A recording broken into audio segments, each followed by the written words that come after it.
what's the truth then? Jerry Krause telling Phil before the season, you can go 82-0, it doesn't matter, you're done. Or Krause saying in his unfinished, unpublished memoir that Phil said before the season, 8 months before the breakup meeting that Jerry Krause recounts, that Phil's the one who said, I need a break. I'm going to Montana, regardless of how this goes. What's the truth here? Well, again, Rich, I mean, the truth to me is in the perspective, okay? So, this happened in the summer prior, too. I mean, the negotiations between Jerry Krause and Phil's agent, Todd Musburger, were so contentious that Jerry Reinsdorf had to fly to Montana and save the day just to bring Phil back for the 97-98 season. Phil signed 2 straight one-year deals in the summer of 96 and the summer of 97. So, I mean, it was hanging on by a thread. Jerry said that. It was on record. I mean, it was on camera. He said that comment about the 82-0. Their relationship had badly deteriorated. There's no getting around that. But at the end of the day, Jerry Reinsdorf, you can parse whether it was a genuine offer or not, but he offered Phil the opportunity in 98 to come back. Phil chose not to take it. And Phil is on record in his books and at the time then saying he's not going to take it. So, again, why did that happen? Partly because he felt he needed a break, partly because he felt like his theory of staying in place for 7 seasons had been extended 9 seasons, and partly because of his deteriorating relationship with Jerry Krause. So there's no simple answer to any of this. The Dynasty ran its course for multiple reasons. Everybody's got their own perspective as to why it happened. To me, the truth lies, kind of always in the middle. So I guess let me use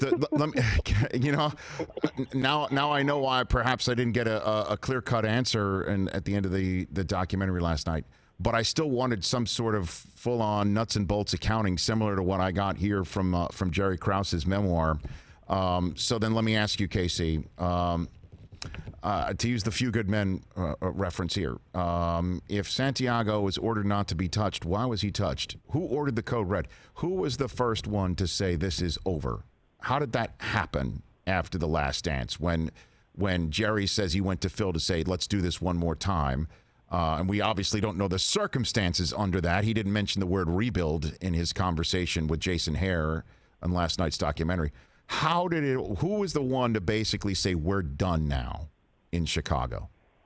Well, I mean, if you want a black and white answer, to me there isn't one. But if there is one, Phil said no. I mean, Jerry Reinsdorf offered him the chance to come back. He met with Michael in 98 before the lockout started and said, I think this is a long shot, but before you make a decision, let me talk to Phil. And he went to Phil and offered him a chance to come back, and Phil said, it's time. It's my time to go. He said that to us on the record as he pulled off on a motorcycle in the Berto Center parking lot. I was there. He said, it's my time to go. I'm not putting this on Phil, though, because you can understand why Phil got to the point that he did. It's a multi-layered answer is, I guess, what I'm trying to get at. But if you're asking what the domino is, Jerry Reinsdorf offered Phil Jackson the chance to return, and Phil said no. So he in 97, he went out to Montana and had to save those negotiations to bring him back. He was successful in 97. He was not successful in 98.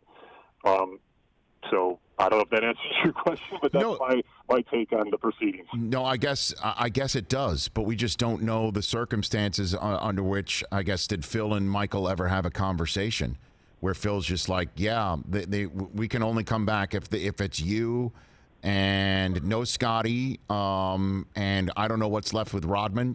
That's the sort of stuff I wanted to hear. Kukoc was still there, like you and Kukoc and me, in a season that I don't know if it's going to happen. I would love to be a fly on that wall if that conversation ever took place, Casey, Yeah, no, that's a great point. And that's why, to me, when I was actually talking to somebody else who said, is there another documentary? I said, you could do a 10-part documentary on just the breakup of the Dynasty. I mean, I feel like as great as this film was, it was, ultimately it was more of a history lesson and to me more of a Jordan documentary. I'm not saying that critically. It was wonderful filmmaking. It was captivating watch and certainly needed in this time we're all living in. But, to me, it just really kind of got to the breakup at the very end. I think you could do maybe not 10 hours, but certainly multiple hours on that. And some of these questions you're asking, I would like to know some of the answers to them too. I feel like I reported it pretty closely back then, but now you're taking me back to question some of the stuff that happened back then. I don't know if Phil and you don't know what kind of private conversations took place back then in terms of,